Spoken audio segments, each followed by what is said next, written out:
Bienvenidos todos, esto es Física en el Tiempo. Como bien saben, yo soy Miguel Cabriles. Hoy vamos a demostrar que la geometría no nació de un salón de clases, sino nació en el barro, piedras y luz.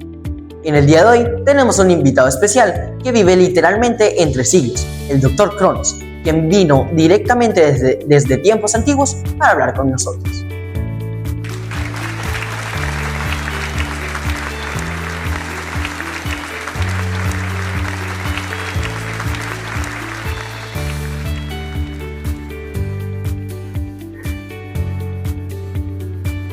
Doctor, tengo entendido que hoy nos hablará sobre 3 civilizaciones muy importantes, las cuales son las civilizaciones de Mesopotamia, Egipto y Grecia. Así que para empezar, denos ese vistazo general que prometió antes de empezar. Gracias. Para entender a estas civilizaciones hay que verlas como respuestas físicas a retos históricos. Los mesopotámicos fueron los administradores del caos. Vivían entre los ríos Tigris y Éufrates, los cuales se desbordaban y necesitaban la geometría aritmética para que su economía y sus canales de riego no colapsaran. Se destacan por haber desarrollado las primeras ciudades-estado, el estado centralizado, entre otras cosas. Los egipcios, quienes se desarrollaron en el Valle del Nilo, fueron una sociedad teocrática y jerarquizada, caracterizada por su profunda religiosidad, estabilidad cultural y monumentales avances arquitectónicos. Fueron los físicos del orden eterno.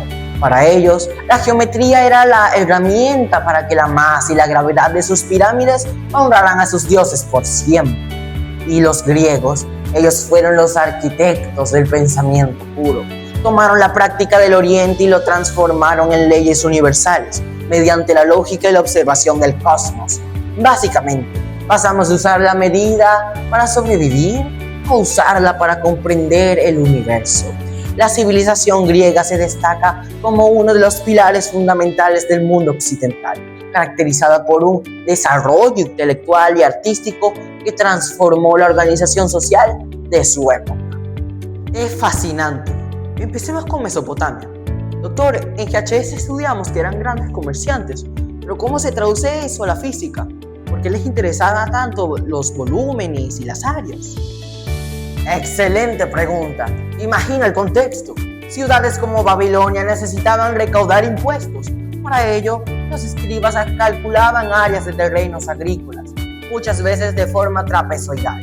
Usaban el sistema sexagesimal, basado en el 60, que aplicábamos hoy en la física del tiempo y los ángulos. Pero hay más, la física del agua. Para que una ciudad sobreviviera, debían construir canales. Si el cálculo del volumen de tierra removido o el ángulo de inclinación era erróneo, la gravedad no haría su trabajo, el agua no fluiría.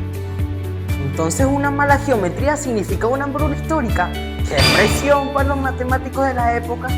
Exacto, usaban fórmulas de áreas para parcelas y volúmenes de prismas para sus graneros. La relación es total. Si la economía fallaba, era porque la física del cálculo había fallado primero. Hablemos de Egipto. Tengo entendido que las pirámides no son solo tumbas, sino que son proezas de ingeniería. Doctor, tengo aquí la famosa cuerda de 12 nudos, así que explíquenos la física detrás de este objeto tan simple. Eso de ahí es el motor del imperio egipcio. Al estirar esa cuerda formando un triángulo de lados 3, 4 y 5, aplicas una fuerza de tensión que crea un ángulo recto perfecto. Históricamente, el faraón necesitaba que sus templos estuvieran alineados con las estrellas. Esto requería una física de la precisión extrema.